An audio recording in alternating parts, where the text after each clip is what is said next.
で出てるのサムタイム海岸通りを歩きたいドライブだってしてみたい足し線の合わせてほしいのサムタイム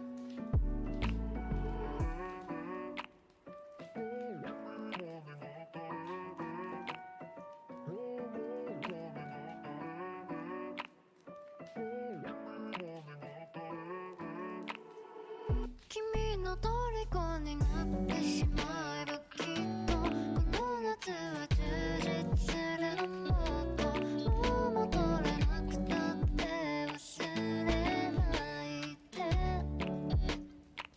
でも気持ちを伝えてしまえばいつかこの夢は覚めてしまうだろうな青い影が揺れるマジカット君の虜になってしまえばきっとこの夏は充実するのもっともう戻れなくたって忘れないで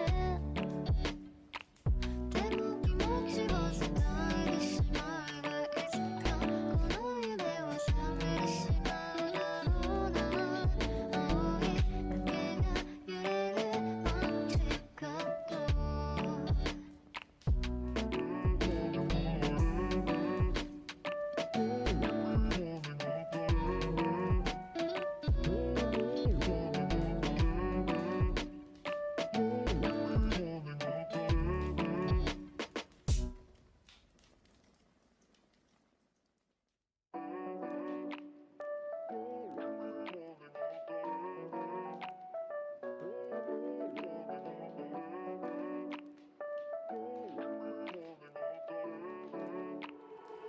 君の虜になってしまえばきっとこの夏は充実するのもっともう戻れなくたって忘れないで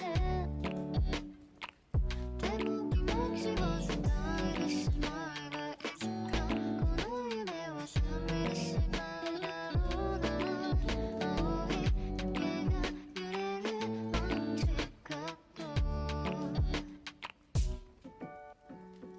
何年経っても言えない後悔したって今はないでも言葉はここまで出てるのサムタイム海岸通りを歩きたいドライブだってしてみたい足し線の合わせてほしいのサムタイム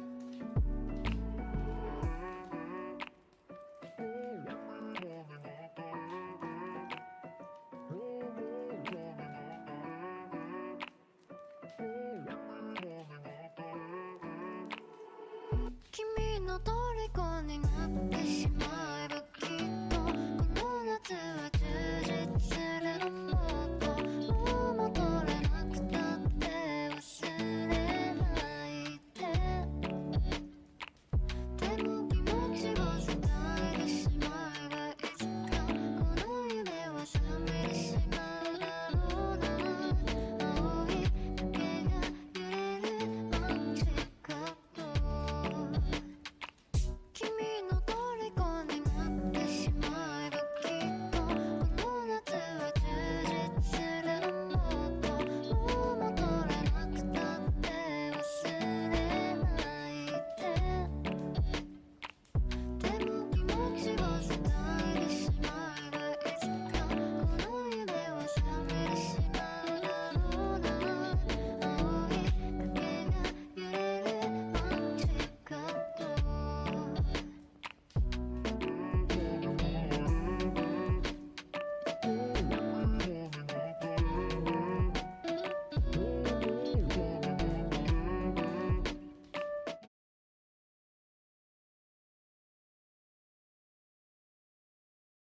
Hello, hello. Welcome back to Anime Church. This we've got a lot to talk about, but it also might be a short stream, just depending on how things go. Because I'm gonna be away for a little bit, getting ready, because I have to head out of here after the show, because my parents are in town and I really want to visit them. So apologies if I'm not completely here for this. Uh, but before we get started, quick introduction. Welcome to Anime Church, a church where you can cosplay and nobody will judge you for it. That's right. We won't judge you on cosplay. We'll judge you based on personality, which is how it should be, honestly. I am Richie Roberts, your Minister of Science and Technology. I am Fender Saru, and your patron saint to snackos and alcohol. Yeah, it's really weird not to hear Moon following immediately after it's become I such know. a tradition. Yeah.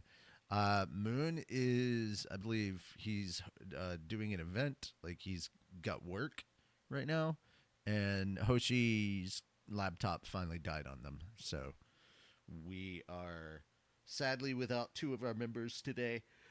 But we persevere. We carry on. We do the work. Because that's what professionals do.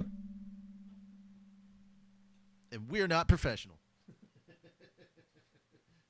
Wait, people think we're professionals? I definitely don't think that we're professionals. I don't want that seeping into anybody's head before they start getting ideas that we're Hoshi, it's not your fault your computer died. I mean, if you want to jump on if you want to be on the show and you want to jump on Max's computer, go for it. But I'm not stopping you. But like, yeah, it's not your fault that your computer finally died. Like, it is what it is. We understand. But yeah, so that's where we're at, and that's why there's less of us. But yeah, see, if we say that we're professional, people have expectations of us. I don't like when people have expectations of me. You know? Nothing good ever comes out of somebody having expectations of me.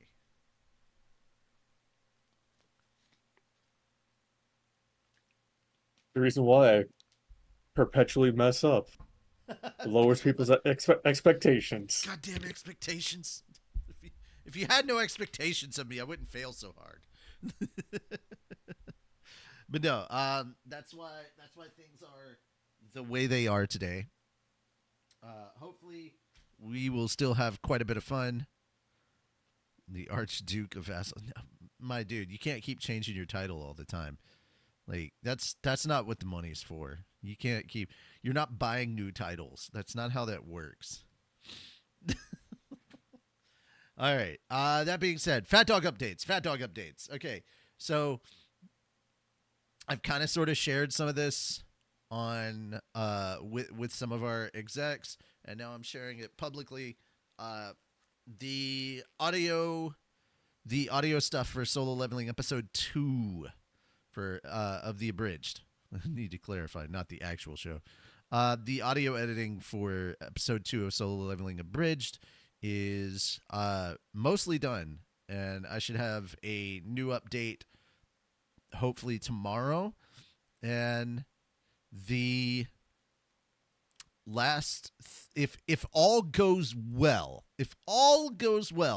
and we don't have any more things that we need to like make small patches or passes of, if we don't have any more audio fixes that we need to work on, which we might, but if all goes well, then all that's left to do is to get two things done. We need to add the music, and I need to create a small effect on the end screen for the episodes, and that will be that. That will be the actual episode, like, done and in its entirety. That I need to reach out either to Ray or to Carson. I probably should reach out to Ray because he'll get it like really, he'll get it really out there. And that's not a dig on Carson. It's just, I know that I'm about to ask Carson to do some video editing, like, for a full episode. And so to not throw more on Carson's plate, I may hand this small thing over to Ray for the end slate for Solo Leveling. Because, okay, so I have like a piece of music for solo leveling that fits. It's still the same. It's still the same visuals. Nothing's changed about the visuals. It's just we're changing the music to fit specifically for solo leveling, and I have the sound effect for when the system opens and closes the system screen in solo leveling. Yep. And what I want to do is I want to have like a fade to center, a real fast fade to center wipe where everything just kind of goes to black. Everything like it fades to black. Fade is the wrong word, but basically a wipe, like a center wipe where like it just really quick closes like the system screen closing. Something similar to that, but or like turning off a TV in the olden days. Back in the 80s, yeah, when dinosaurs roamed the earth. Why is it the old man Back voice? when we had to back when we had to stand up and manually turn the dial on the TV. No, they had remotes back then too. They just weren't very good. But yeah, I agree. You had to get up and change the channel. There was the remote sucked. Back when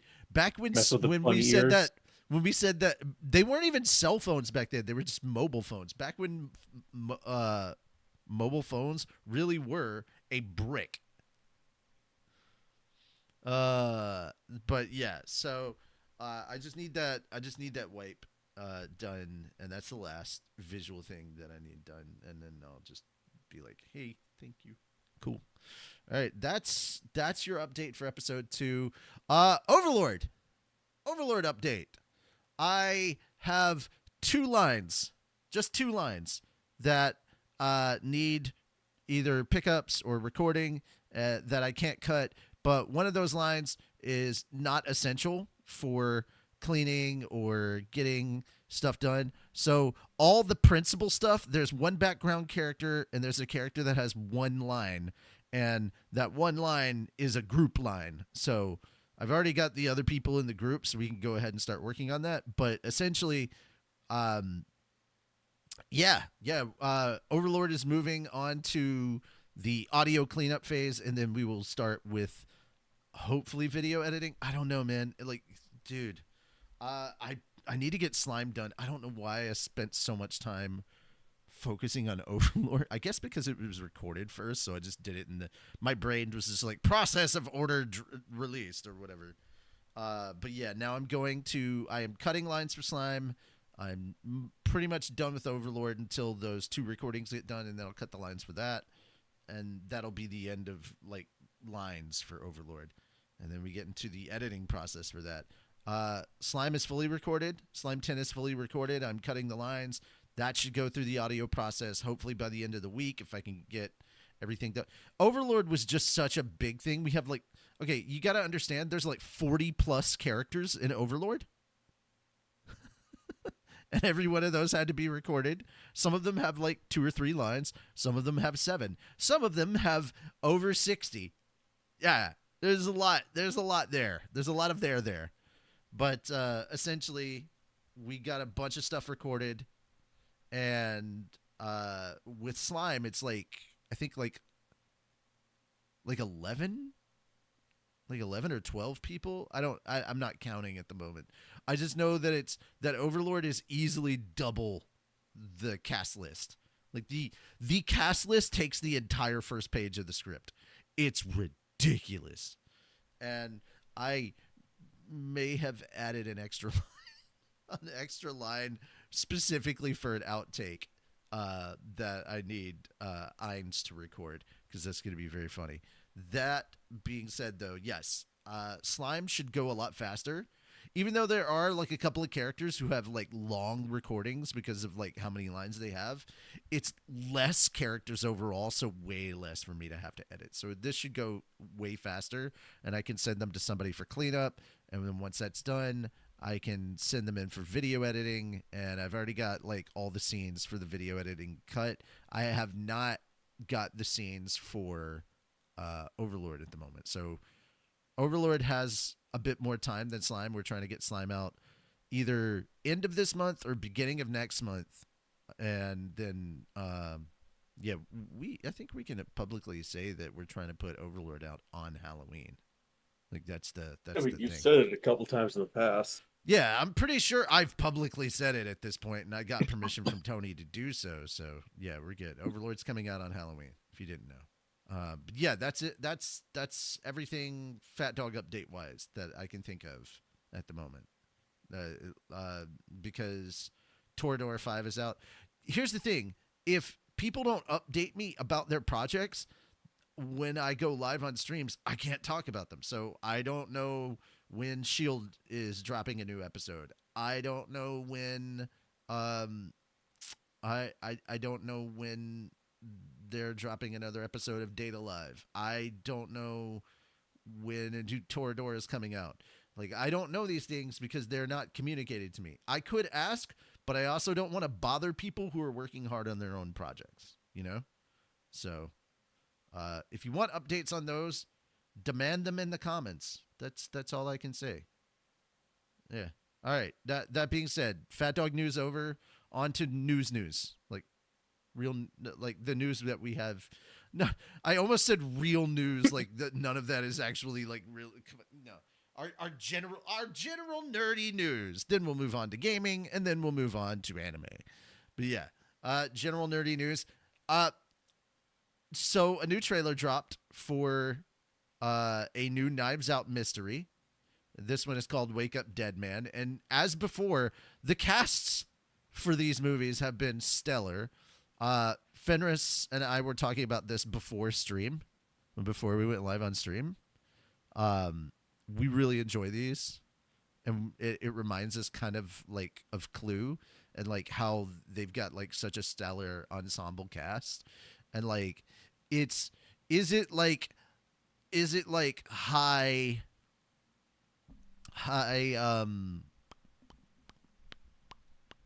what's it called, the highbrow super intense mystery stuff? No, it's not, and it's not meant to be that way. It's good fun murder mystery whodunit. That's kind of what we discussed a bit earlier, right, Fenris? Yeah, it's like Clue, but slightly, just ever so slightly more serious. Yeah, it's not seriously comedic. It's just kind of serious in its own right. It does have a little bit more thriller to it in that thriller type genre of murder mystery whodunit than Clue would. But there's a lot of things that are similar between this and Clue. And Clue is like that quintessential ensemble murder mystery whodunit that we both kind of grew up with.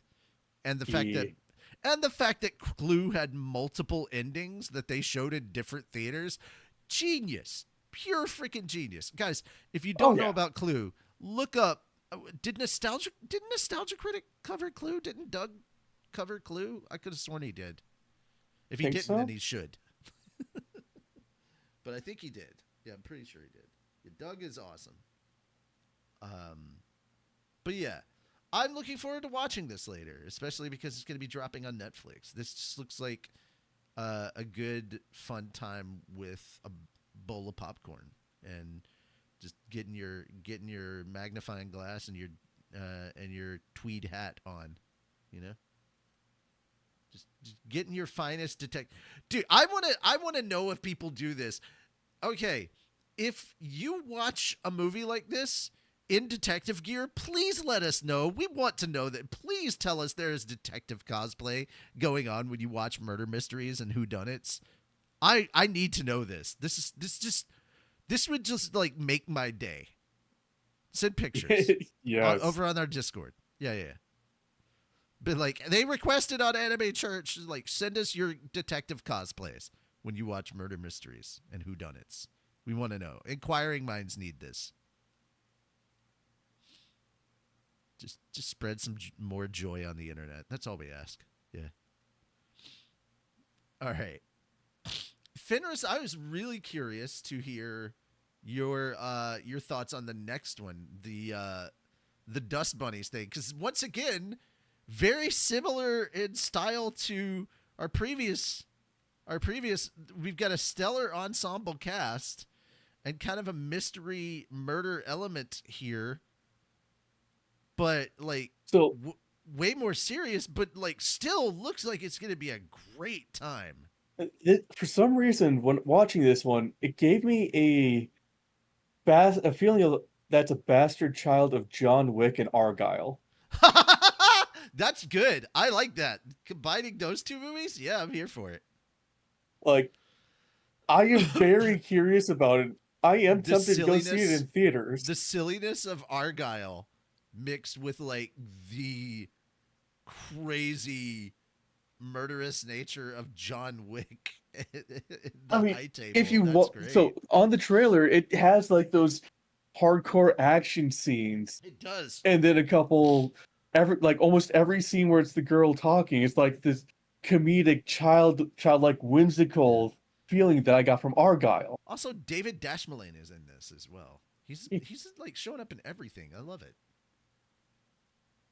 So I am very curious about it because I don't know if it's like an actual monster movie or don't like know. Mads Mikkelsen said in the trailer that the monsters she saw were human. But parts of the trailer show that, hey, it could be a monster because there's a huge ass fucking gouge from the floor to the ceiling in the child's room at one point. My thing is, I have no idea what this movie is about, and I am already in. Like, I have no freaking clue what this movie's about. Once again, just so like Argyle. Yeah. Well, with Argyle, I had kind of an idea, but like, damn. All we knew is there was a cat. And There was a the cat. cat There was a could be a cat. secret agent. There was a cat, and that she was being hunted by like the feds or a 3-letter organization of some sort. And the cat may or may not have been a secret agent, which I'm sad that it wasn't. but the rest of the movie was just great. Dude, we literally got an ice skating fight. That's inside of a ship. It was great. Here's the on thing. oil. Here's the thing. Yeah. Here's the thing. Too many people were trying to take this movie way too seriously, and that's their problem. This was a fun time. I could tell from the cat, from the beginning, with the cat meowed. He's like, I hate that fucking cat. And like busts up through the floor and starts beating the crap out of people. I was like, yeah, this is going to be a silly, fun time. Yeah, I'm looking forward to it. Like, again, if you want a silly, fun time that's also hella serious, might I recommend probably my favorite Brad Pitt movie of all time, Bullet Train. That movie is so good. Yes. Yeah. I went into this Bullet Train with no expectations. I knew very little about it. I was just like, oh, it's another Brad Pitt movie. It's going to be super serious, kind of painting Brad Pitt in the best possible light ever. Oh my God, was I proven wrong? I loved it. I loved it so much because literally it gave us a chance to see Brad's flexing those acting skills again. You know? Like really just being like I love like this awkward like assassin who's in therapy kind of vibe that's going on. It's like, dude, that's so funny. I love it. Oh my God, it's so good. But yeah, only movie I've ever watched that has a water bottle with a backstory, and I enjoyed a water bottle's backstory. But it was so good. Yeah. But yeah, Dust Bunny looks so fun. And yeah, I'm here for it. All right. So out of these two movies, what do we think is so far? Theater, well, that depends. Is it coming out in theaters or is it just coming out on streaming? Because it may just come out on streaming. Let me go back to Dust Bunny trailer and check the end of it. Yeah, like okay, let me look at it because. Oh no, this is a Lionsgate thing, so it's probably coming out in theaters. Yeah, probably. Fucking IGN. Yep, okay, only in yeah, theaters. It's Lionsgate, only in theaters. Yeah. All right. So I love that they have to put that out now, only in theaters because of the streaming thing. Yeah, but I think Knives Out is going to be on. It's on Netflix though. Well, Yeah. Netflix releases films in theaters now too, so that's another thing. Yeah. Yeah, yeah. Well, it's going to be on Netflix. I don't have a reason to go to theaters for Oh, the yeah, yeah, yeah. Nights So, Out. but for Dust Bunnies, what do we want to say? We gonna Dust theaters, Bunny. wait till Right streaming. now, I'm leaning more towards theater, Uh huh. but that may change depending on new trailers in the future. Gotcha. Right now, I am firmly in streaming. I don't go to a lot of movie theater stuff because I don't have a mom and pop anymore. So I'm trying to be much more frugal with money. All right, on to other Netflix topics. Netflix reveals Last Samurai Standing live action series November 13th premiere. So Netflix started streaming on Monday the teaser for the Last Samurai Standing, the live action series adaptation of Shogo Imamura's Ikusagami novels, which revealed the series' November 13th premiere.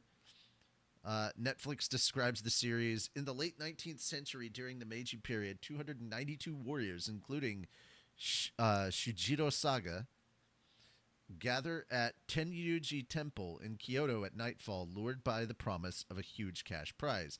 Each given a wooden tag, they join a vicious game in which they must steal the tags of their fellow participants and reach Tokyo to win the prize money. Under the veil of night, the temple grounds are filled with unease and the presence of bloodthirsty warriors. When the signal is given to begin the game, the combatants launch into their relentless battle for survival. You fools who live without meaning kill each other until just one remains. Cool. Junichi That Okada sounds interesting. stars as protagonist Shujiro Saga.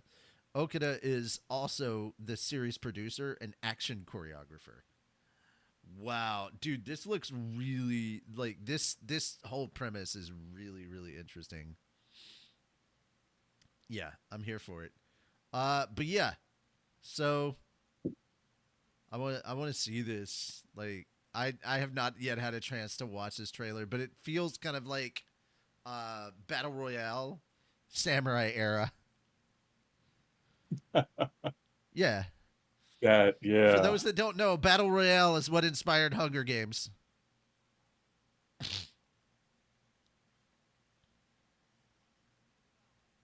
You're talking about the movie Battle Royale, right? Mm-hmm. The movie Battle The Royale. first movie was Yeah, great. it was. The second one had its moment. like most of my major anime and live action stuff from Japan, I got introduced to it in the military. Not surprising. I mean, there's a lot of obscure anime stuff that I have not seen, or that a lot of people haven't seen that I bumped into in the military. So yeah. Oh man, yeah, that looked good. That looked good. That looked like Rurouni Kenshin meets Squid Games. The live action Rurouni Kenshin, like that was Yep. so freaking good. Yeah, it feels like live action Kenshin meets Squid Game, and I'm here for it. Yeah, yeah, yeah. That looks interesting. I don't know if I'm gonna get Netflix again to watch it, but I've got friends that might be down to screen share their Netflix, and we do watch parties or something. That may be something that we do. It just might be. Who knows? All right, Yeah. let's move on to the next thing. There we go. All right, this one's yours. I'm letting you have this. So, Iconic Talent Agency is listing Darius Wolski, from Prometheus and the Last Duel, as the director of photography for Sony's newest live-action reboot of Resident Evil. The film will open in theaters on September 18th, 2026. Zach Kreger from Barbarian and Weapons directs the new film. Constantine Films and PlayStation Productions will produce the new reboot film. Shay Hatton from John Wick Chapter 4 and Army of the Dead will co-write the screenplay along with director and writer Kreger.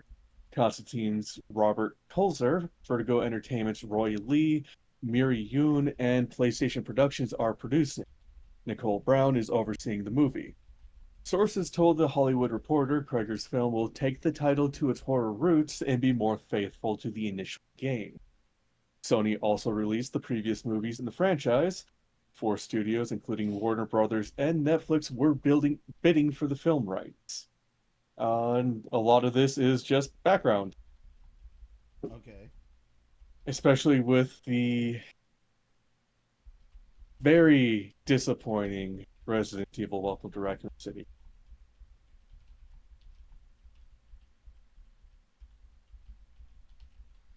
Sorry, I had to reply to this.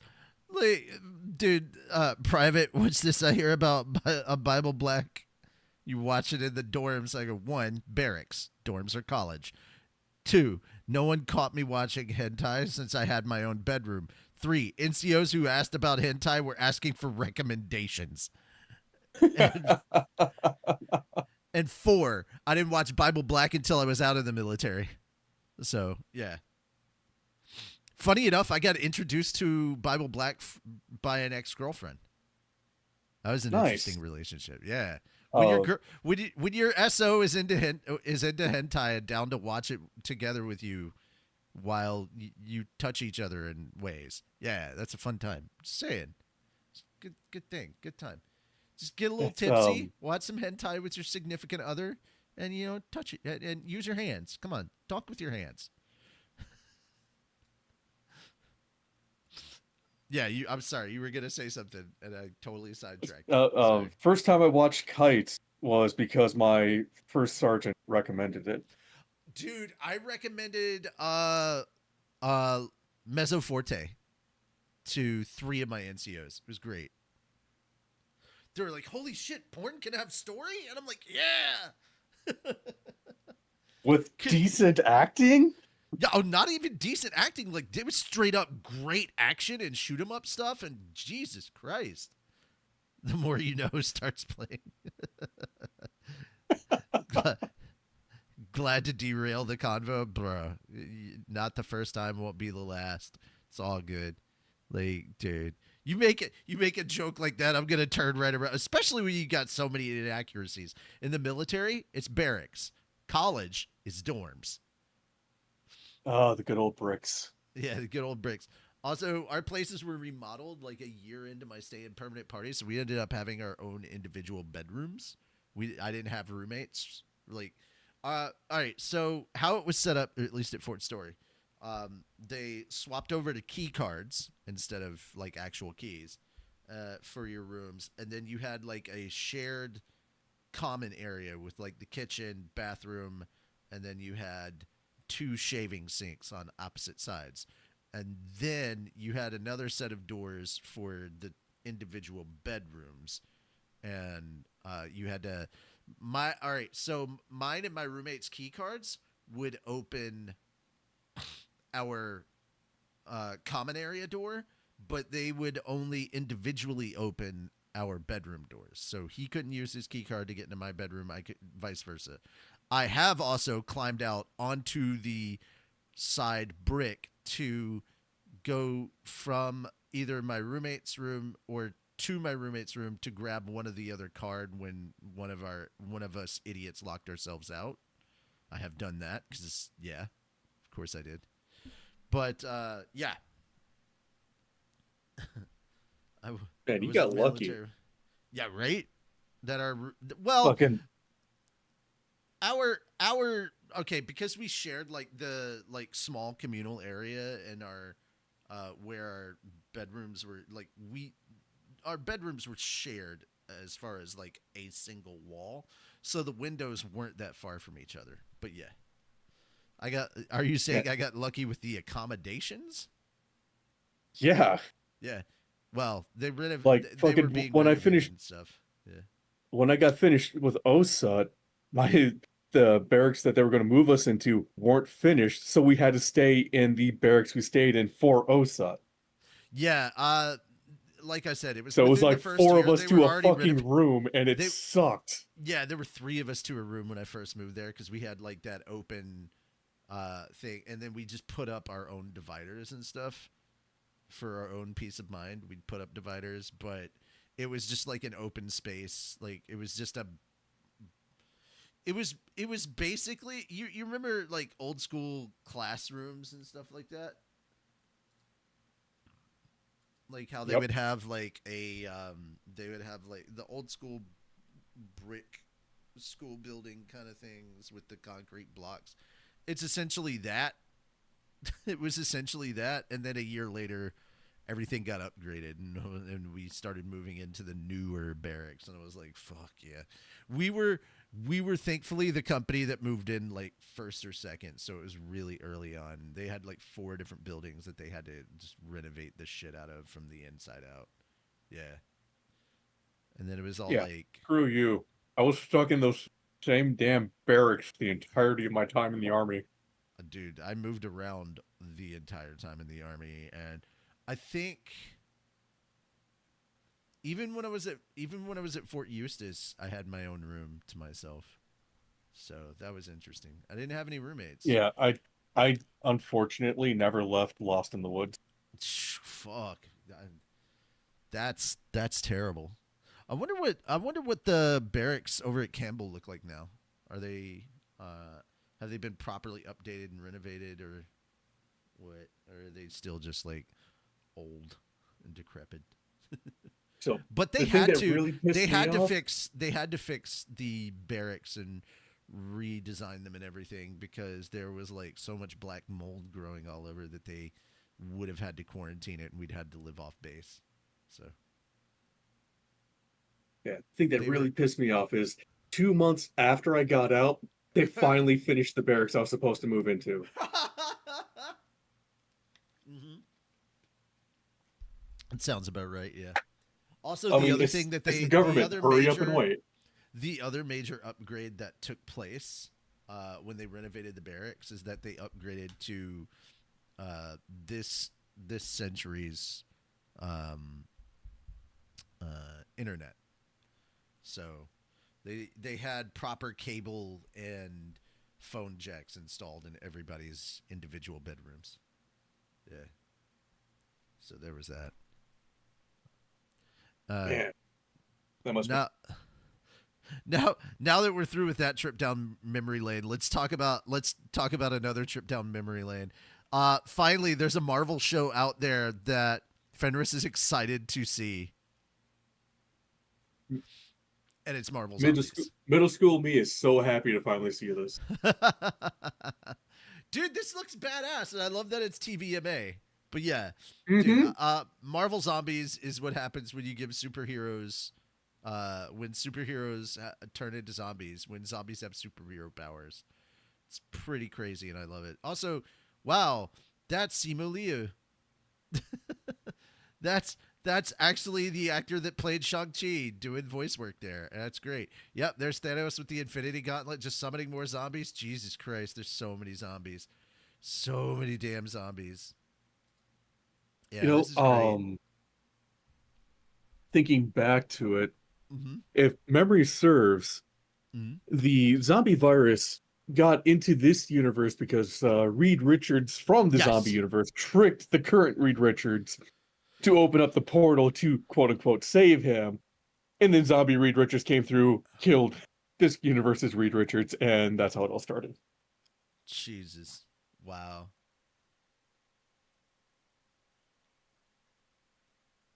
This is coming out soon, like 2 weeks from now. The 24th, 10 Yeah, days. 24th. Yeah, 10 days. I'm not gonna lie. I am gonna fucking watch the shit out of this Also- four-part series. Also, I had to pay this month for Disney Plus, so I'm absolutely still watching this because I still have my Disney Plus account. So they're like, "Oh yeah, they took 40 out of my bank account." I'm like, "All right, cool. So I got one more month." And they're like, "Yeah, you do." And I'm like, "All right, cool." So yeah. And hey, one what more better reason. what better month to have it? Yeah. So, it's spooky season, baby. September and October is absolutely spooky season. I say that August should be too, but nobody thinks like that. It's always Reed's fault. It's always Reed's fault. Always, yeah. Dude, I fucking love David Harbour as Red Guardian because he's so freaking silly, dude. He's like the best hype man Marvel has ever had. Also, yes, that is Blade. Apparently Yes. this is a version of Blade that if he got Moon Knight's powers, I mean, it wouldn't surprise me, Yeah, considering, that looks so good. so many That different looks universes. so freaking good. Yeah, it does not surprise me. And let's face it, Deadpool and Wolverine Yeah, yeah, yeah. canonized the Marvel Zombie universe by having Zombie Pool. That's also true. That's also true. So yeah, there we go. There we go. Which I really We're hope all we in see it. Zombie Pool in this, because having just a hat flying around with like one of those spinny, or head flying around with one of those spinny hats is just hilarious. Dope. Oh man. All right. So that being said, oh dear God, the Rat Queen saw Guardians of the Galaxy Volume 3. Yeah, she cried. She cried a lot. That movie breaks people's hearts because Rocket's backstory. Oh my God, so He tragic. finally acknowledges he's a raccoon. He does because he finally sees like the name on the the cage that he was in, and it says raccoon. He's like, damn it. But like, it was such a heartwarming movie. Oh yeah, and a heartbreaking movie at the same time. All right. That being said, let's move on to video game news. We still are on trailers though, for one last time. Super Mario Galaxy was officially announced with a title announcement tease kind of thing. It's funny, their teaser is like 52 seconds. Like, geez, man. But yeah, Nintendo dropped this, I'm assuming, at the end of Nintendo Direct. It's funny how they're dropping Mario footage and they're not, like, even though they've already announced that production has begun for Zelda. And I'm like, dude, shouldn't we be getting Zelda before the next Mario? Like, all right, whatever. Well, But the Legend of Zelda movie is live action versus this is, yeah, well, animated. yeah, and it takes way longer to animate. Yeah, so two completely different teams. Plus, they No, I probably get had you. this in works halfway through the first one. Gotcha. Maybe. Who knows? It depended on how well it did, but obviously it did really, really effing well. So yeah. Full stop here, or not full stop. What is it? Full disclosure. That's it. Full disclosure. I have not played either of the Mario Galaxy games, so I know nothing about Galaxy. This is me going in more or less blind. But there's a lot of like Super Mario World reference in the beginning that I'm super happy for. And yeah, the music is very much Super Mario World in the beginning, and that's like my childhood right there. That's my jam. And a little 64 with the palace. Yep. And then we go up, up, up, up into space.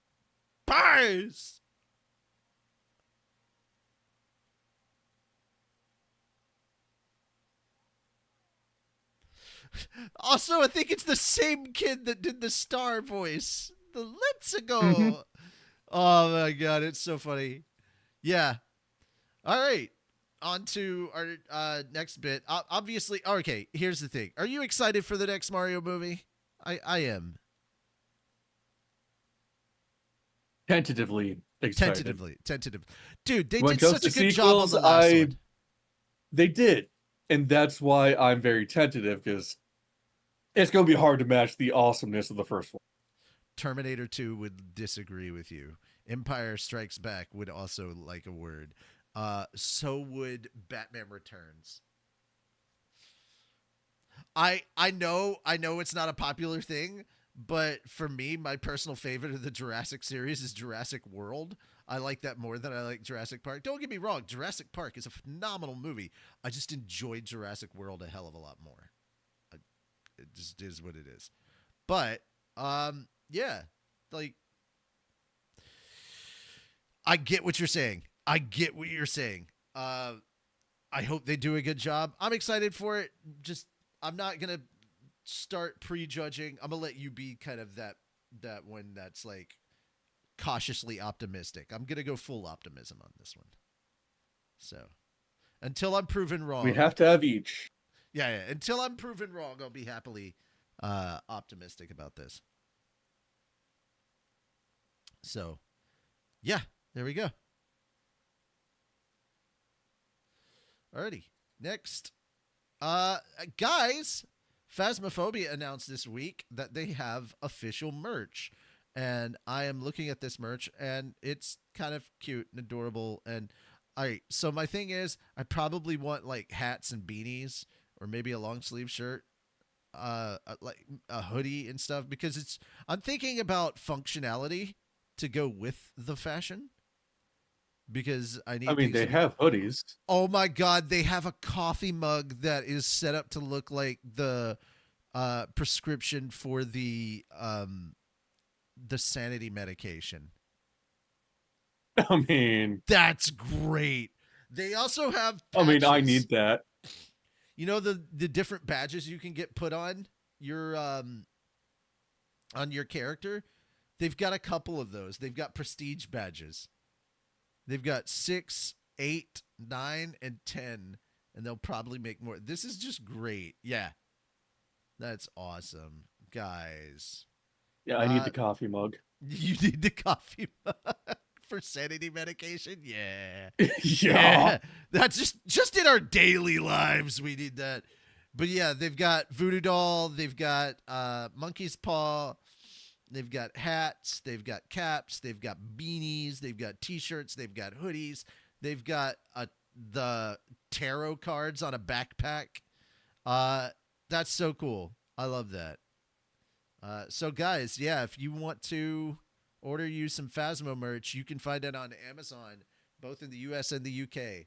I don't know about other countries at the moment, but yeah, keep an eye out for Amazon stuff because Phasmo now has official merch. Yee.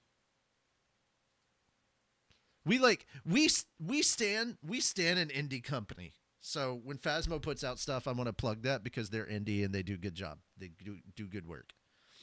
Okay, this is the last time I may talk about Destiny. But yeah. So a Vidoc came Lies. out. Deception, lies. No, seriously, this may be because like I've fallen off Destiny hard. So their one big chance to pull me back in, and goddamn, they're pulling me in, is the next expansion. And yes, it is a Star Wars thing that it's not that Star Wars is coming to Destiny. They're just taking a lot of inspiration from Star Wars. So yes, there are things like an X-Wing ship as an exotic ship that you can get. But there's also a lot of interesting stuff.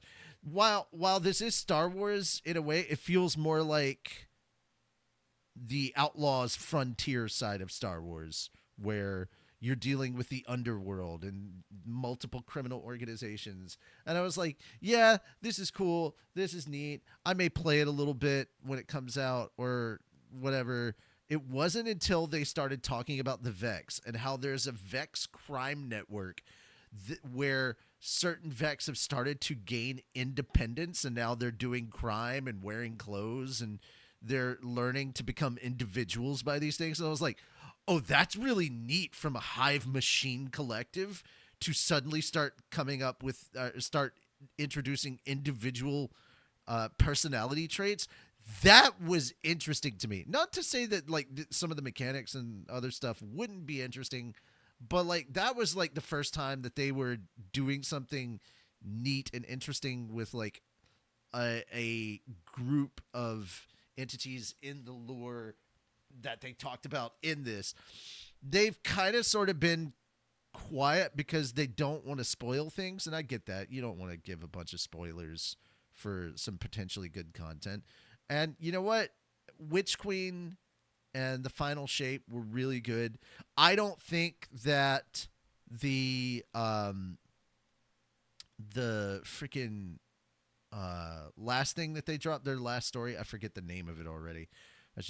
But I thought that like the themes of the story stuff was really good. Like their narrative team has been on it. It's just, man, some of the choices they made in gameplay really hurt and the grind became worse, honestly. And yeah. If you need a catch up on that, just look at Skeletor Hates Bungie. That'll tell you everything. That being said, though, I do disagree with Skeletor about the narrative. I think the narrative's been Let's getting say stronger and Skeletor stronger. hates everything. Yeah, he does. Yeah.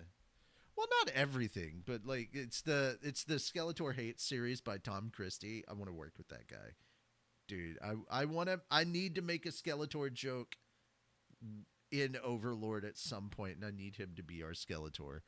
Just I will write it for a chance to work with him. He's so good. I love Tom Christie. He's so funny. But yeah, so overall, um, I'm kind of excited about this. Uh,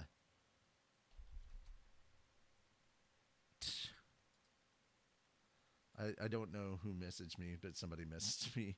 Streamer mode is on, so I can't tell. Oh, it's Shim. Okay, cool. Yeah, there is no stream later this afternoon, guys.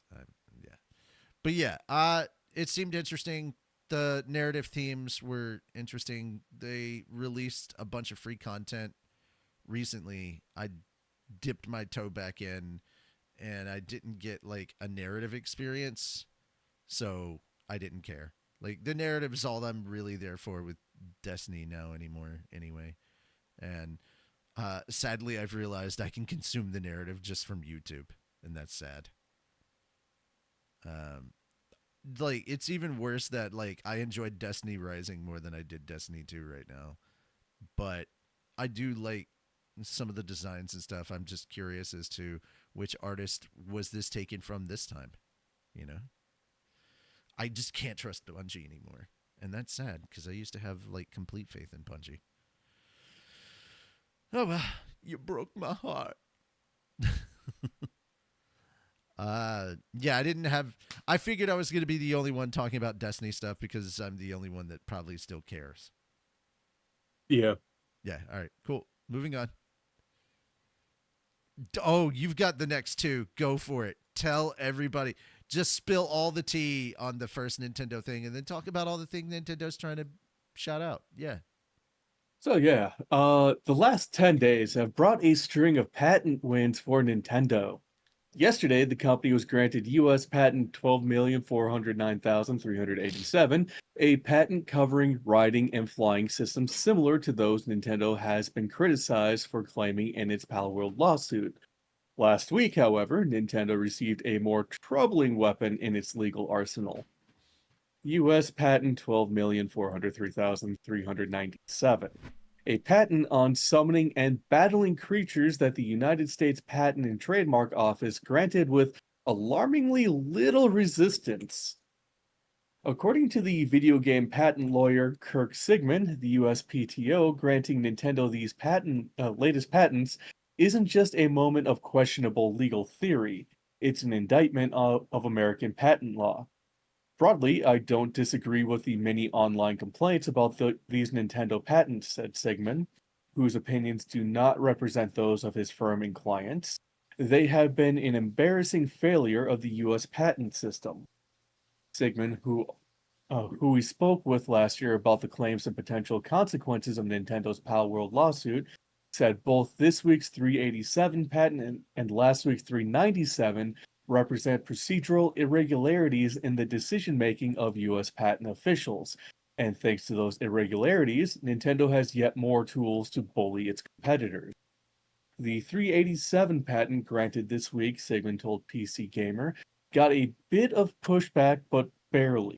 After its initial application was deemed invalid due to similarities to existing Tencent and Xbox-related patents, Nintendo amended its claims based on interviews with the USPTO, which then determined that the claims were allowable for substantially the same reasons as parent application. That parent case, Sigmund said, had an even weirder and much less useful prosecution history.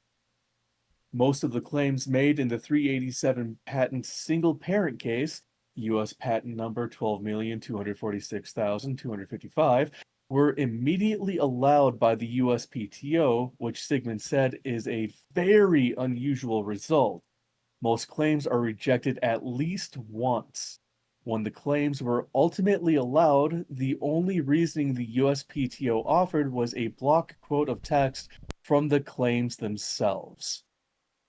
This seems like a situation where the USPTO essentially gave up and just allowed the case, assuming that the claims were narrow or specific enough to be new without evaluating them too closely, Sigmund said. I strongly disagree with this result. In my view, these claims were in no way allowable. To Sigmund, an IP attorney with extensive experience in prosecuting and teaching patent law, the 387 patent and its parent case rely on concepts and decisions that would have been obvious to a person of ordinary skill in the art, a legal construct that holds if a patent's claims would reasonably occur to a practitioner in the relevant field based on prior art.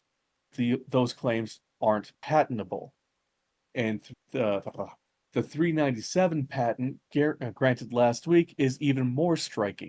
It's a patent on summoning and battling with sub-characters using specific language, suggesting it's based on the Let's Go mechanics in the Pokemon Scarlet and Violet game. Despite its relevance to a conceit in countless games, calling characters to battle enemies for you, it was allowed without any pushback whatsoever from the USPTO, which Sigmund said is essentially unheard of. Like the above case, the reasons for allowance don't give us even a hint of why it was allowed. The examiner just paraphrases the claims, after block quoting them, without explaining why the claims are allowed over the prior art, Sigmund said. This is extremely unusual and raises a large number of red flags.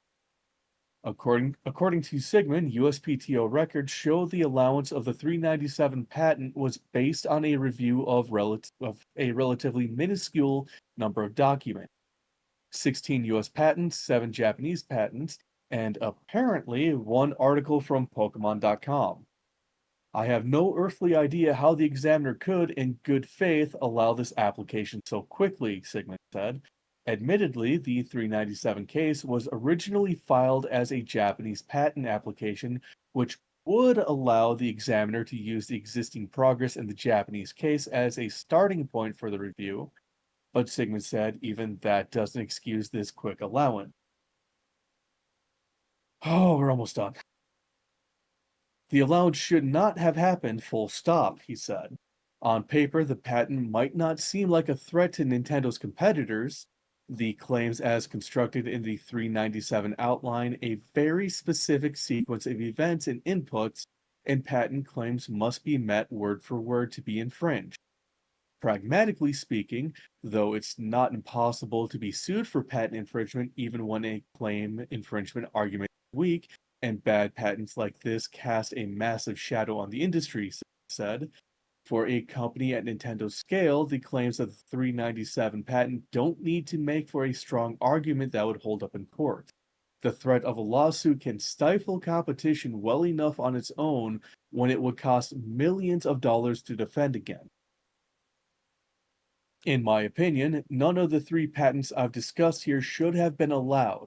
It's shocking and offensive that they were, Sigmund said. The USPTO dropped the ball big time, and it's going to externalize a lot of uncertainty and potentially litigation costs onto developers and companies that do not deserve it. Sigmund, who says he's helped inventors protect their inventions from IP theft perpetrated by major companies, insists that the patent system still has merit. That's the kind of thing that patents are meant to do, he said. They were not made to allow a big player to game the system, get an overly broad patent that they should have never received in the first place, and then go around bullying would-be competition with the threat of a legally questionable lawsuit. Unfortunately, Nintendo has gained these patents at a moment when the USPTO has made challenging bad patents more difficult.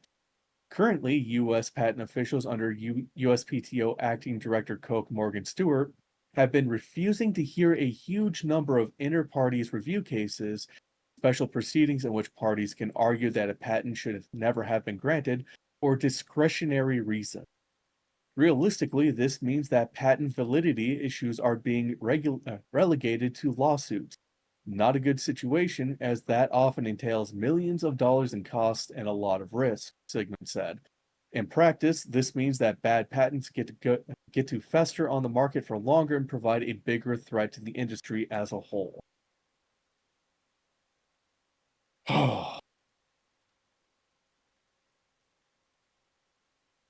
The fuck? Yeah.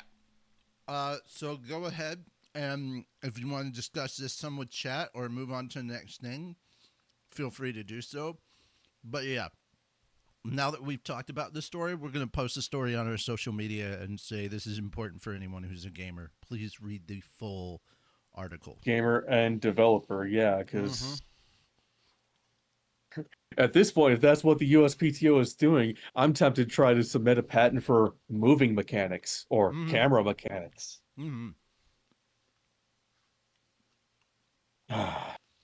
Get Ubisoft Anyway. to immediately declare their mapping mechanics that Nintendo blatantly stole for Breath of the Wild and Tears of the Kingdom. Nintendo wants to fuck around. Let them find out.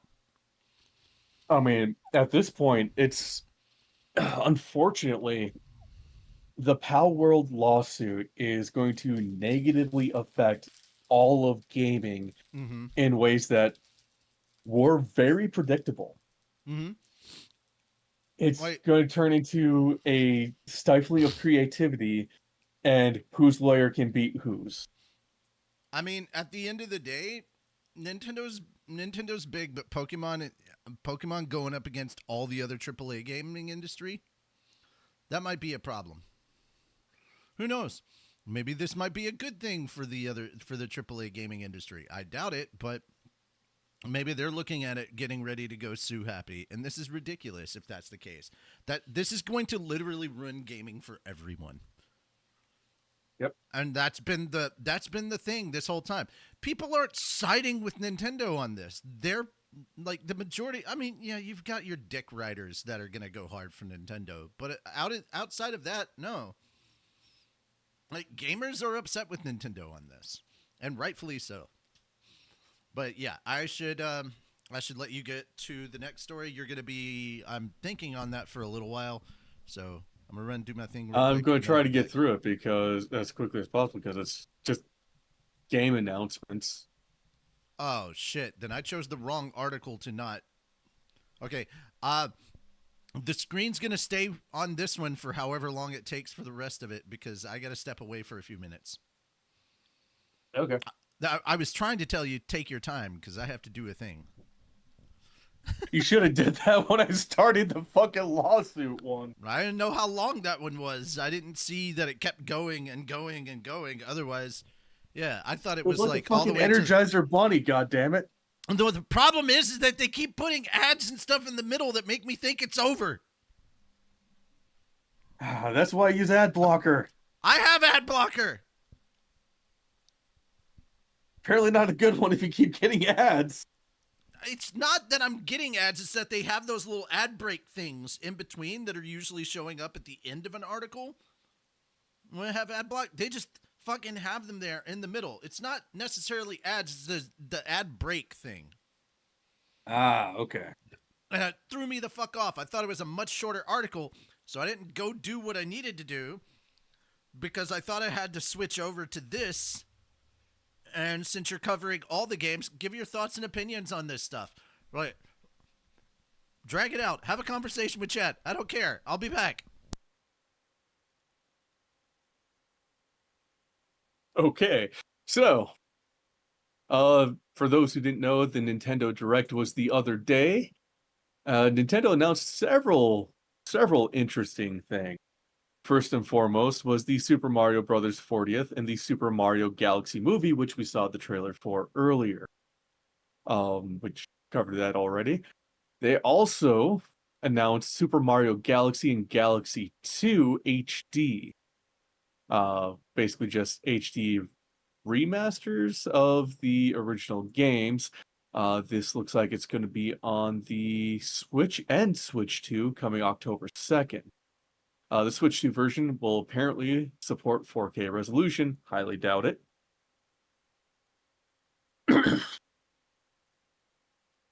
Next up is Mario Tennis Fever, which is being released on the Switch 2 on February 12th, 2026.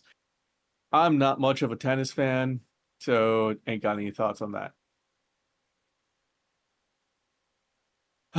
Next up is a re-release of Super Mario Bros. Wonder, this time on the Switch 2, and it comes with the Meetup and Bella Bell Park, which will be releasing in spring.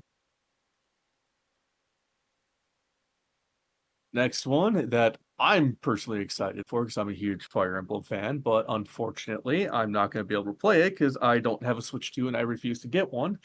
Um, is Fire Emblem Fortune's Weave.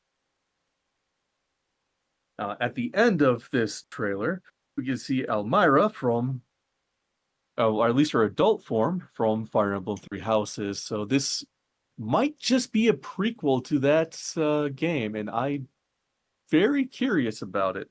Going to be watching a lot of lore videos once they come out. That one does not have a release date, just a time frame of 2026. And next up is one a lot of people have been looking forward to, is Metroid Prime 4 Beyond. That one's being released on the Switch and Switch 2 on December 4th. I haven't played Metroid games in forever and a day, so I have no stake in that. Speaking of Pokemon, we got Pokemon Pokapia. A Ditto is getting its own game, one that looks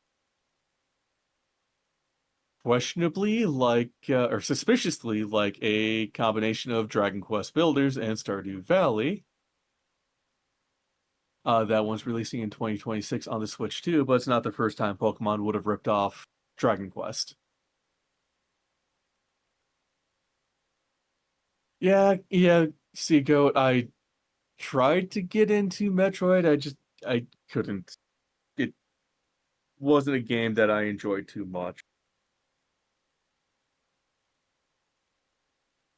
So following Pokepia, they announced Pokemon Legends Z through A Mega Dimensions. That one is being released in October with the first DLC for the game Mega Dimension. It will be released on the Switch and Switch 2.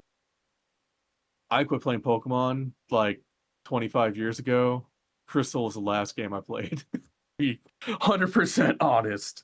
Though I've had people recommend some fan games, and I'm kind of curious, so I'm probably going to be trying those sometime soon. Might actually stream them. Be the first time I've streamed anything in way too long.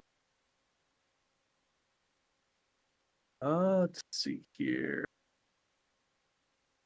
Oh, okay, that's a message I need to go through. Okay. And we'll read that after stream. Next up is Hyrule Warriors: Age of Imprisonment. The Zelda-themed slash-em-up adventure game is coming soon. Nintendo announced a November release date for the Switch 2 version. Okay. Yeah, the lawsuits definitely encouraged me to vote with my wallet to not support Pokemon and Nintendo and Game Freak just because, it's very petty. And yeah.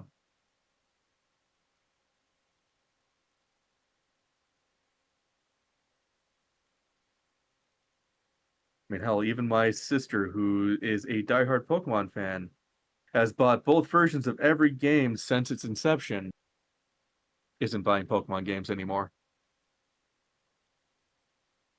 All because of the lawsuit.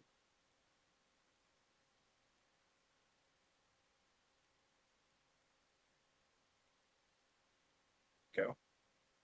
Okay, after Hyrule Warriors, they announced Yoshi and the Mysterious Book. Glad to see Yoshi's coming back in his own game. It's been forever and a day. And that one is set to be released on the Switch 2 in spring of 2026.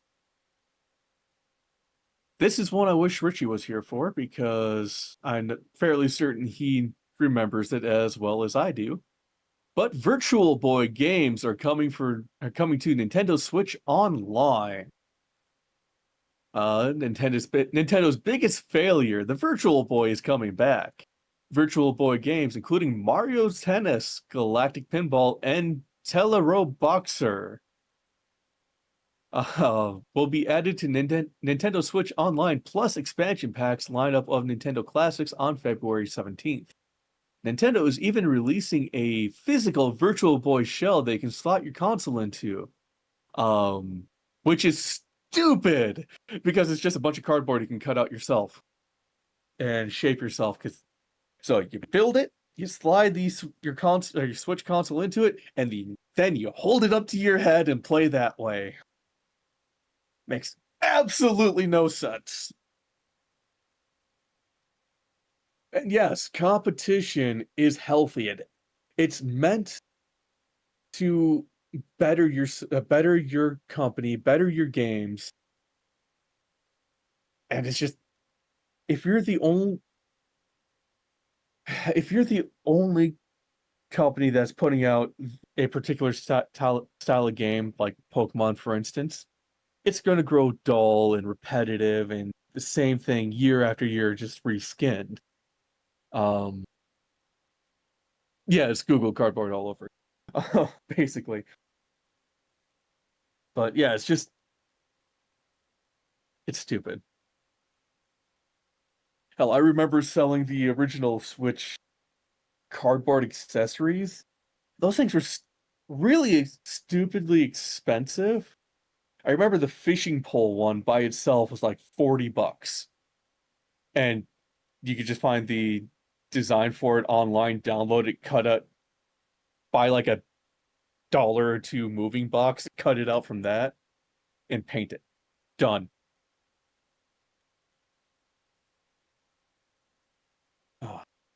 But back to all these games that, honestly, I'm not a Nintendo fan, so I'm not too concerned about this.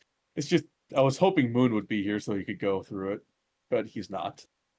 They announced Tomodachi Life, Living the Dream, with a spring 2026 release on, surprisingly, the first Switch. And yeah, so you go. They were stupid expensive, and I'm surprised at how well they actually sold. I mean, people pay a lot of money for the stupidest of things, so it shouldn't surprise. But Donkey Kong Bonanza gets its next DLC or first DLC. I don't remember which because I follow. It is the Emerald Rush.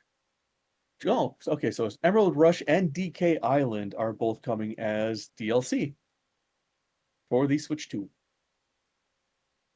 Next is one that I'm also very surprised at, that I kind of wish Richie was here for. Final Fantasy VII Remake Integrate is coming to the Switch 2 on January 22nd.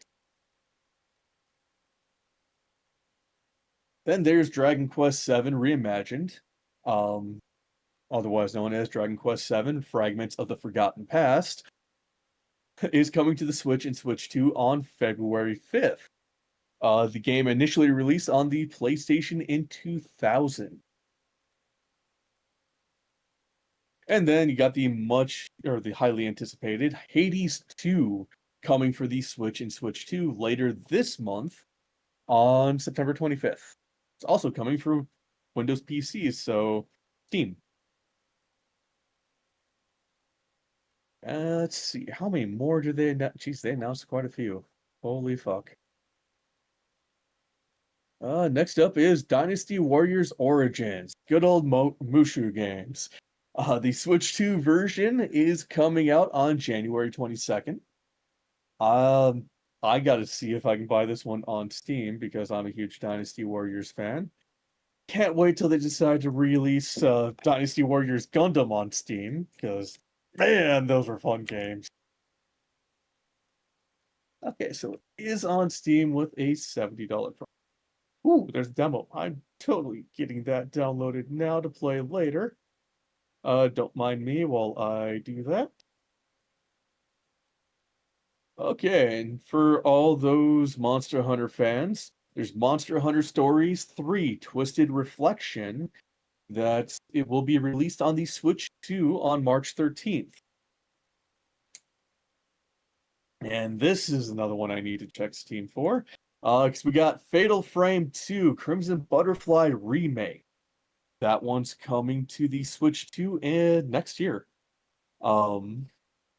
I need to double check that in Steam as well, because I'm fairly certain it's getting a Steam release. Yes, Steam, let me through. Okay, yeah, that one is also coming to Steam, and it is loosely based on an actual Japanese ghost story. The first game and the second game back in the day on the PS2 were phenomenal. I still have the physical copy, and I play them from time to time because, especially this time of year, yes, Fatal Frame is a fantastic series to go.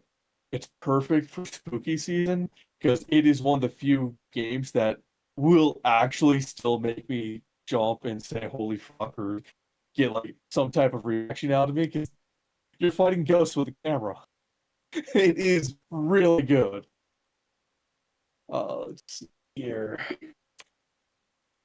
Okay, What we can is speed back that? up. Whew.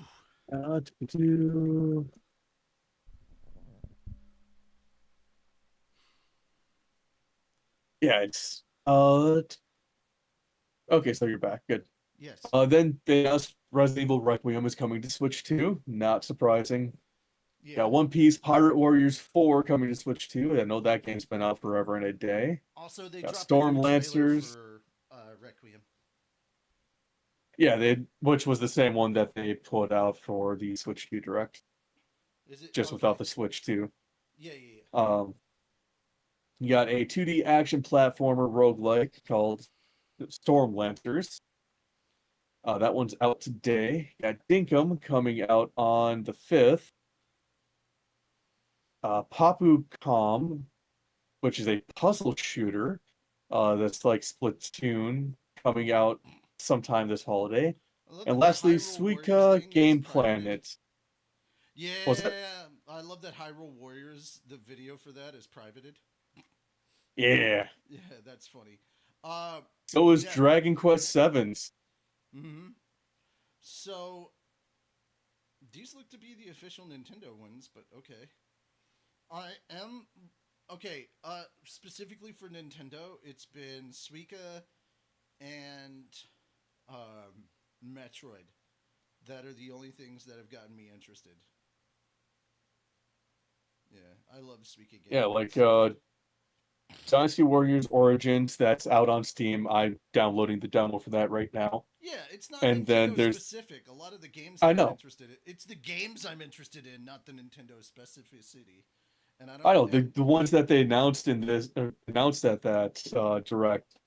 There are very few I'm interested in. Like Requiem, of course, I'm interested in because I'm a huge Resident Evil nerd and addict. Yeah, exactly. But you're not gonna play that on the Switch. Dude, I'm not even buying a Switch 2. Yeah, that's my point. It's like, dude, The only Nintendo game. You have to give me Yeah, something the only. that makes me want to play to buy a Switch 2 so I can play it. And Yeah, the only Nintendo specific game that they announced that I'm interested in is the Fire Emblem game. But that's not going to get me to buy a Switch 2 because that'd be the only game I'd buy for it. This, for me, it's Metroid Prime 4, and that's basically the same thing. Like, you didn't drop a new Zelda title, which is the main selling point for this system for me. Like, I'm not trying to be a Nintendo hater. I'm just like, dude, when I've got the other consoles and I've got a Switch 1, I don't see a reason to upgrade to the Switch 2 and shell out that kind of money, especially when most of these games that are coming out, I'm going to get them on PC and play them, like, modded later. You know, I'm going to do a non-mod run-through of all of my games, but then I'll do a modded run later. And let's face it, Dolphin is a fantastic emulator. Yeah. And it's not going to be much too long after release for a lot of these Nintendo specific games to be emulated. Also, what's really funny is like Nintendo is pushing against emulators, trying to get a bunch of emulators taken down. Meanwhile, the mobile games industry is like pushing emulators so that people will play their games on PC. You know? Yeah. Yeah.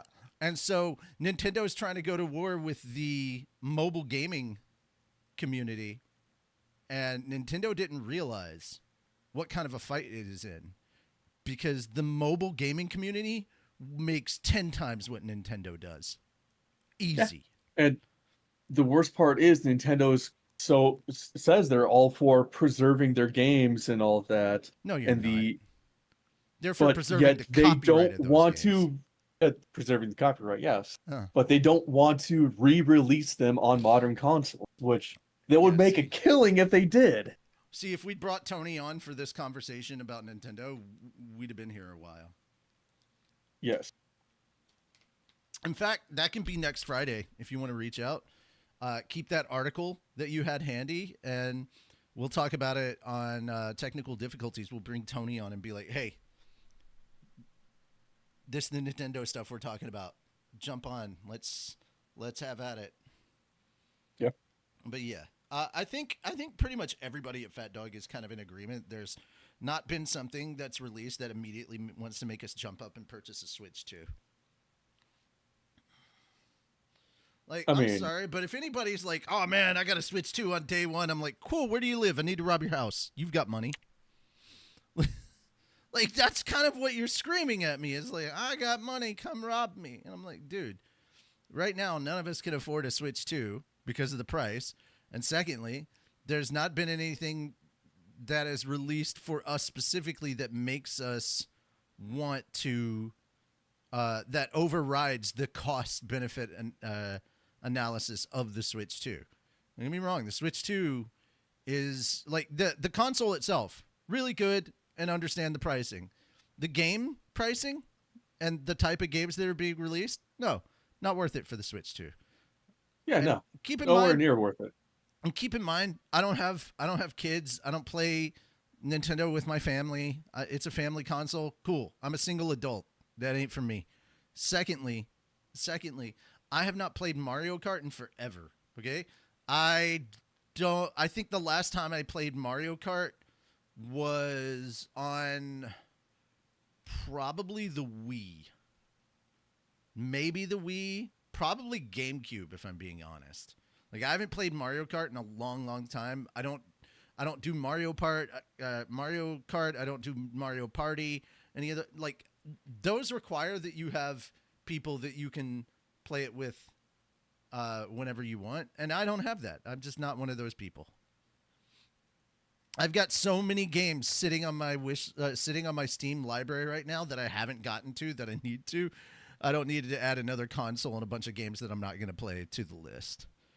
Okay, I think we've summed up the Nintendo stuff at this point. Basically, yeah, that's all right. That's basically it, yeah. Ready to move on to the anime block? Yeah. Let's do it.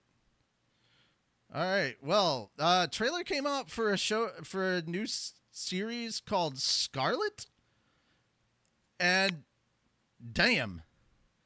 I think this is like sort of like the French Revolution. It feels like that kind of time. Like if you there's so many timelines that are kind of crossing over one another because there's people from the future, people from the past, all sorts of stuff. So it's weird to put in a time period, but like, damn, does this look interesting? And yes, I'm aware there's CG animation to this, but it doesn't look like shit, which is like, I'm accepting of CG animation if it's done well. Trigun Stampede, really well done. But yeah, this looks awesome. That's I didn't have a lot to say for it except that like it looks awesome. The premise seems interesting. I just wanted to put it up there and get your thoughts on it. So, Fenris. The premise does really seem interesting. Mm-hmm. There are times in this trailer that seems to go from CG to actual animation, and it Yeah, throws me off. a little bit, a little bit. But like, my thing is, like, it's not nearly as jarring as a bunch of other stuff that's out right now. That's very true. And Like, I'm able to forgive it because it's much more muted. Like, yeah, I can tell this yeah, is the CG shot, this is the proper animated shot, but like at the same time, they don't look too drastically different from each other. It doesn't yeah, look like no. it doesn't look like the second half of Slime or fuck, what was the one Or where strongest general in Demon King's army is human. well, actually, that was better than CG than the other I was gonna name. It was I forget. It's the one where God is a little girl, and like she saves this dude that's kind of an atheist, brings him into the future, and they turn this village into farmland and all this other shit. I forget the Oh name of yes, it, but every like something monster, Kami. yeah, every monster that they introduced was a CGI mess. It was terrible. Yeah. But yeah.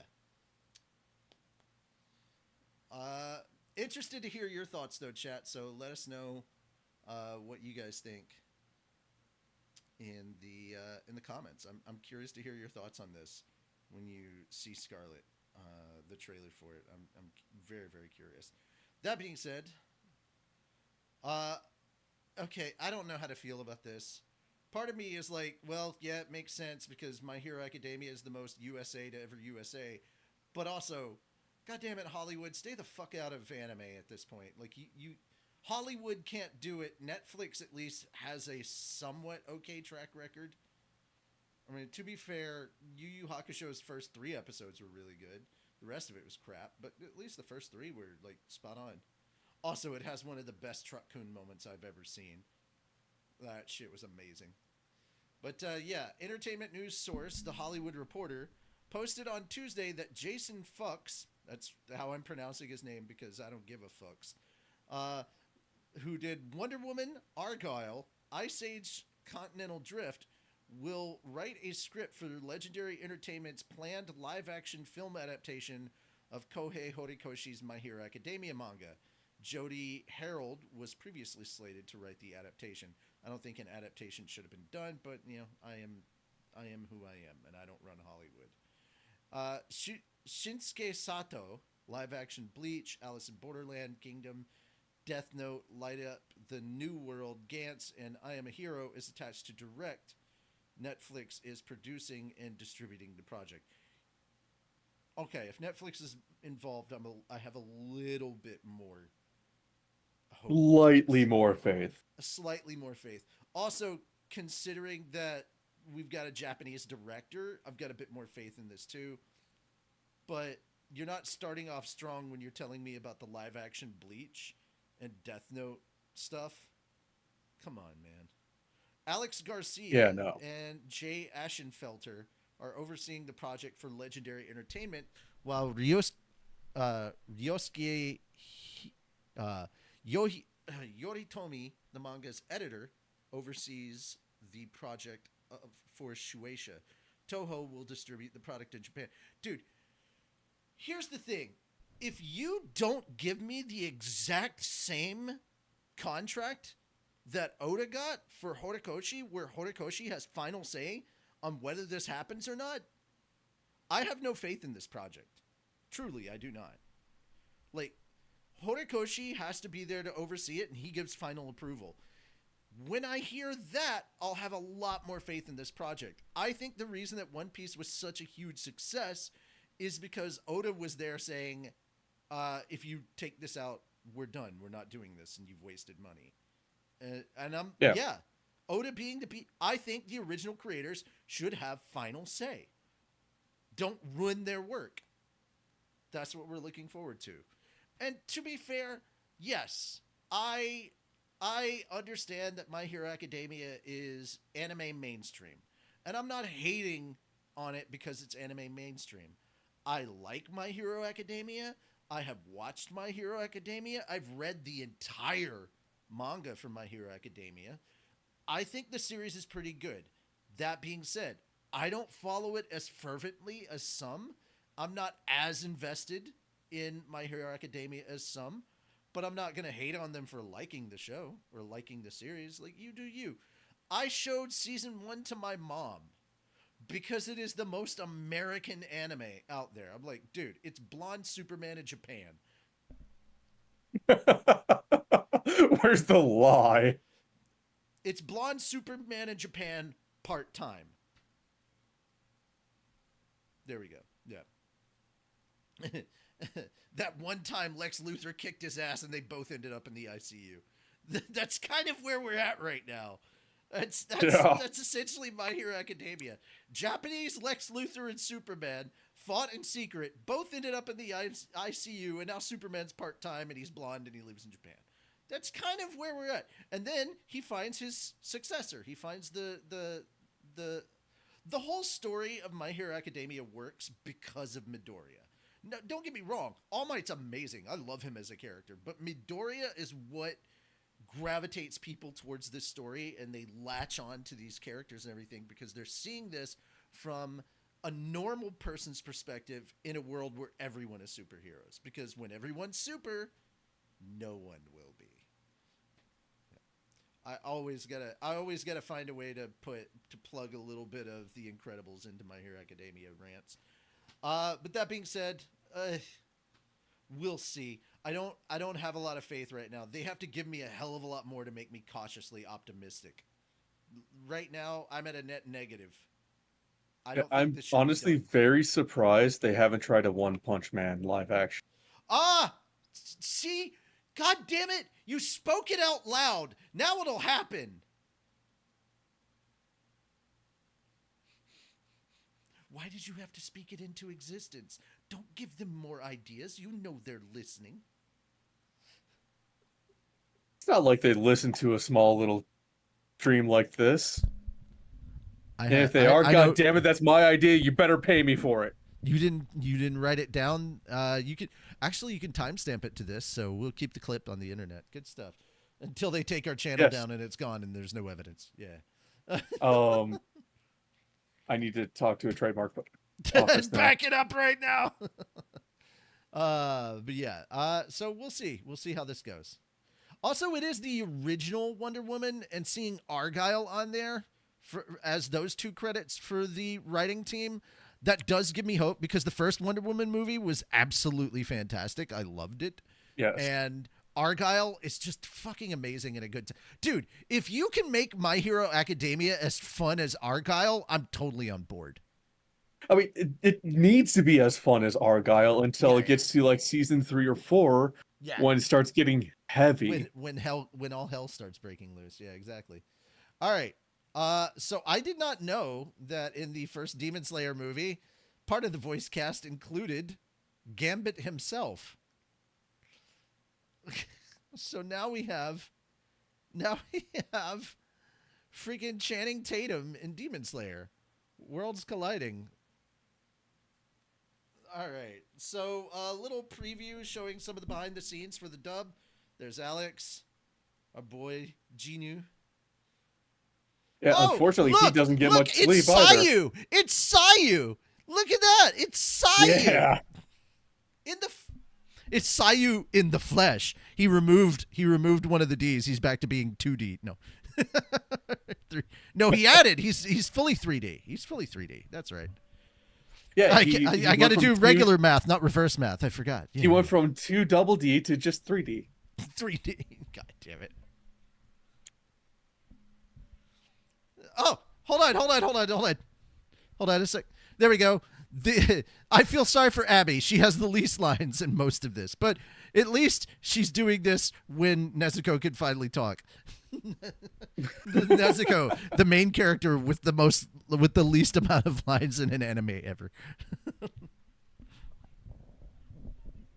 Oh yeah, of course. I love that. I love that dichotomy. Give Kirito Inosuke. Yeah. Make Kirito the boar-headed over hyper character. Yes, please. More of that. Hell yeah. Oh, what's different from normal? Oh yeah, that's right. I forgot Zach. I forgot about Zach. Hey guys, look, it's the male traveler. If you play Genshin Impact, it's Male Traveler.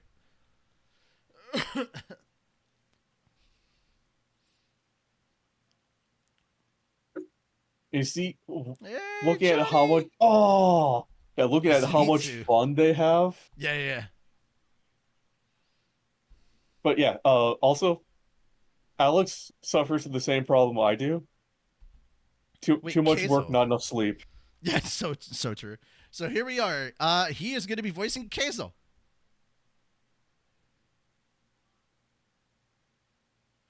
I love that we're literally getting to see Channing Tatum just nerd. I can't wait to see this. Is like, yeah.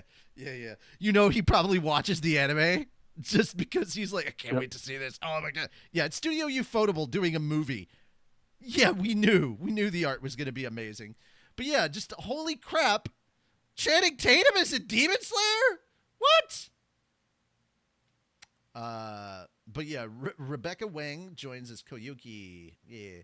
But yeah, Crunchyroll began streaming on Thursday a behind-the-scenes video for Demon Slayer, the Infinity Castle dub of the 3-part movie trilogy. Obviously, the video features the cast as they were shown, blah, blah, blah, blah, and the recently revealed cast member Channing Tatum as Keizo. You just hearing Channing Tatum in your head, like in your head as you're recording like that through your headphones, like that's got to be one hell of a, like if I were voicing in that and I heard Channing Tatum's voice on the other end, I'd be like, oh, we made it to the big time now, kids. Like, you know, I'd have that would give me such a freaking confidence boost. I was like, oh my god, we're not in the same room, but I'm working with Channing Tatum. Like, dude, that would be so awesome. So you know what, props to Channing for like hopping on our little nerdy geek train and diving into this series. And also, you know, props because he is actually a nerd, like 100%. That's great. Like, dude, this guy knew Gambit, like properly knew Gambit. He was seriously excited to do Gambit. It wasn't like, oh, we Like cast this name guy as this character. No, he wanted to do it. And bless Ryan like Reynolds he's for the giving most him the chance. Gambit I have Yes! ever seen. Yes! Remy LeBeau. I love that people were doing the whole Deadpool meme of making fun of the accent. I'm like, exactly, because that's how Remy talks. Like, dude, Channing Tatum and Deadpool and Wolverine is Remy LeBeau stepped out of the X-Men cartoons from the 90s. That is so it. And you know he grew up with that shit too. Oh yeah. Yeah. The X-Men cartoons were freaking fantastic because they taught us about racism and how to fight against it. Some people clearly did not watch that show when they grew up, or they didn't see the reruns, and that's why we're in the state that we're in this country at the moment. We've got some people that need to sit down and watch some old school X-Men. That's all I'm saying. Because, guys, I don't care if you're into superheroes or not. There are two series from like the 90s that I think everybody needs to watch. Batman the Animated Series and X-Men, because they had some like hard-hitting lessons in those. Like maybe not some of the like last 2 seasons of the 90s run, but yeah, they had a lot of like hard-hitting stuff that they covered. Just like dealing with loss from like Batman almost all the time, but also like, dude, there's been some like amazing episodes of Batman. And then of course X-Men, just showing you what it's like to try and be human when you're, you know, try to fit in when you're so different from everybody else, which I think is a narrative that anyone can relate to, because at one point in time in your life you always feel like an outsider, or you feel different and you're trying to fit in, and sometimes what makes you different is what makes you awesome. If you take anything away from Anime Church today, take that little nugget with you and hold on to that. Don't let it go. What makes you different is what makes you awesome. Not what makes you special, what makes you awesome. All right. Let's move on. Starfruit Books founder. I don't sadly all right, and the reason I'm passing on this information, even though I said we don't try to cover deaths all that often, is because this one is a bit more obscure. Like they did a lot of series that I don't think are out there or well known, and I kind of wanted to cover it. But the official website for Starfruit Books announced on Monday that its founder, Matt Hash, has died. The company added that all orders and projects will be on hold as the company's staff take time to mourn and honor Hash's memory. The company stated that its core members are committed to carrying on Hash's dreams and will make sure that projects he began will reach fruition. Hash posted on the Starfruit Books website on September 1st that he had been diagnosed with lymphoma, but was assured that it was curable. He added that he had a small hole in his lung, which doctors might do a quick procedure on to help heal. He stated then that the publisher would go on a short hiatus due to his treatment. Hash also launched a GoFundMe crowdfunding campaign on September 2nd to cover rent and debt during his projected short-term disability. The fundraising campaign remains active. Hash founded Starfruit Books in May 2020 and licensed Kyuta Minami's Pop Life manga as its first franchise, or as its first license. The publisher is known for licensing more obscure works as well as licensing directly from the authors. The publisher's latest license was Chike Ide's The Final Strike manga. Aside from his work in Starfruit Books, Hash also worked as a middle school teacher. So, yeah, our hearts go out to him, his coworkers, and his family, and we wish him the best through this tough time and this ordeal. Dude, this turnaround from September 1st to when was the announcement made? Jesus, the 11th. Wow, September 11th. So yeah, not very long, like 10 days, and he was just gone like that. So yeah, if you guys wouldn't mind, go check out Starfruit Books and see what kind of stuff they have on there. Especially, I was especially interested when I found out that they licensed directly from the authors, as opposed to like going through a mediary company. So anything that you get there should help support the authors directly, or the creators directly. So yeah, please go get that. Have fun with it. Please check it out. Let us know. Let us know if you find anything interesting there, and pitch us a reason why we should read it. Like, give us your 30-second pitch on anything you find over there that you find amazing. All right. Okay, I picked this up before I remembered that Moon's not going to be here. So Of course. I'm going to let you have this one, Fenris, since it is tokusatsu kind of adjacent, I believe. Well, it's pretty tokusatsu in general, but yeah. Give me a moment here. I'm answering questions to people right now. Oh, okay. So I'll just read it. Tojima Wants to Be a Kamen Rider anime reveals 4 cast members, third promo video, and key visual. Aniplex revealed 4 more cast members, the third promotional video, and a new key visual for the anime of Tojima Tanzaburu Wants to Be a Masked Rider. The new cast includes these people that I'm hovering over with my mouse. And then they will be and that's what the characters are going to look like, I'm guessing. Additionally, okay. Oh God.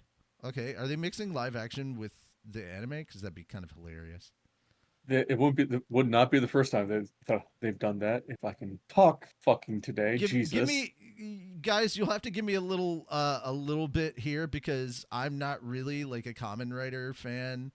Like, I have done some tokusatsu. I've dipped my toe in a little bit of tokusatsu. I did watch what was it, G-Force and Voltron back in the day, and also a little bit of Power Rangers when it came out over here. But I'm not really a big Sentai fan, and when I hear Sentai or tokusatsu, I immediately think Power Rangers, and that turns me off. So yeah. I used to be big into this stuff when I was watching shows like G-Force and Voltron, and then Mighty Morphin Power Rangers came out and just kind of ruined that image I had in my head, and I never came back to it. Yeah. I don't, like, forever when somebody says tokusatsu or Sentai, my mind goes to Power Rangers, and it just, it just kind of soils that impression. And that's not to say it has a lot more to do with how people around me were reacting to Power Rangers and how over the top they were with a lot of that, as opposed to Power Rangers itself. Because I would sit down and I would watch the episodes to try and fit in, and it's not to say that they didn't have good episodes. It's just like I started realizing the difference between, like, okay, so you gotta think, going from watching Terminator 2 and how good the acting was in that, to going and watching Power Rangers and seeing the cheesy television acting, and I'm just like, what the fuck am I watching, and why do people care? That was essentially my thing. Like, I had been introduced to cinema, and then I had to sit down in front of like 10-year-old TV, kind of. And it was around the time that I started like getting into girls and stuff like that, and I didn't want to. Yeah, little did I know I'd be even nerdier than the people sitting around me when I realized I don't give a fuck. Girls aren't that important. But yeah. It's when that happens. Yeah, your hormones kick in and you don't know how to deal with those, and then 10 years later you're so used to like that stuff that you realize the things that I thought were a priority when I was a teenager absolutely aren't. Like, Yeah. okay, I want you to cover this one if you can. You get the last Yes. two then. Give me just like 10 seconds here. Me2. There we go. Okay, so 9. the convenience store horror game gets live action film in 2026. Japanese indie game developer Chila's Art announced on Friday that its The Convenience Store game is inspiring a live action film that will open in Japan in 2026. Jiro Nage, from the live action Tomodachi game, Liar Uncovered the Truth, is directing the film, and Cantor is distributing. The original game puts the player in the shoes of a college girl working part-time at a convenience store as supernatural events happen. The game released in February 2020 and is available on Steam in Japanese, English, and Korean. That is a very, very fucking disturbing game. Is it? Okay, glad I'm not nobody needs to put it on my wish list or purchase it for me. I will not play it. I am a pussy. I highly recommend at least watching some gameplay or playthroughs of it, because I'm okay with like jumping in. Like if I'm gonna stream something, I'd rather it be like I am guiding someone through the game. Like I'll join somebody for a collab if they play this game and like try to act like I'm holding their hand even though I'm terrified. You know, because that's how Alien Isolation is with with freaking Leafy. When we do Alien Isolation, I'm like, oh no. Also, yes, I will be putting up a new Alien Isolation thing for this. Out of curiosity, yes. Did your gain get turned down again? No, I leaned back away from my mic. Okay. Yeah. Okay. No, I've been leaning back in my chair and I'm not super close up on my mic like I was before. Got it. Okay. Yeah. And you know, for everybody for everybody listening to the stream, I'm sorry. I want to lean back and feel comfortable for like the hour and a half to hour and 45 minutes we're doing the show. I'll try to move the mic's boom arm around, but yeah, I'd prefer with my back problems, comfort's the important part right now. Yes. All right, on to the last article. Last article. Japanese restaurant app Hot Pepper Gourmet released a new entry in its anime live-action commercial series on Thursday. The new commercial features Mobile Suit Gundam character Char Aznable enjoying dinner with 4 men under his command, one of whom is Char's second-in-command, Dren. Also briefly seen in the commercial are Ramba Ral and Crowley Haman leaving the establishment. The commercial is now available on the Hot Pepper Gourmet YouTube channel. They launched its anime live-action commercial series in July. The first set of commercials featured Naruto, Mr. Osumatsu, Tensai Bakabon, and Chibi Makuro-chan. As of press time, Hot Pepper Gourmet has not announced further commercials in the series. I now want to see these. It is such a jarring commercial to see, like, 70s anime Um, I want to see these freaking with live action. commercials, man. I went to the channel and they were just, it was all Gundam stuff. And I'm like, no, wrong channel. Thought it was going to be the Yeah. hot pepper gourmet thing and like see all the different commercials and they didn't have it. Still, I mean, it's good, but it's not the best commercial. The best Japanese commercial Yeah. ever comes with the greatest plot twist in history. It is the Long Long Man series. That is the best Japanese commercial. I will argue Oh that no, to the Tommy end. Lee Jones had some fantastic Japanese I'm commercials. sure. Oh, dude, there's plenty of people like American stars that have had some great Japanese commercials. Long Long Man is my definitive number one, and number two is the One Piece Nissan Ramen stuff where they're all in school. I fucking love that series. As far as like Japanese commercials go, those are my top two. This is pretty interesting though. I like that. That being said, that's it for our show today. Yay! We got through it. Again, I'm making this announcement one more time. There will not be a Subnautica stream this afternoon. I've made the post. I've done the thing.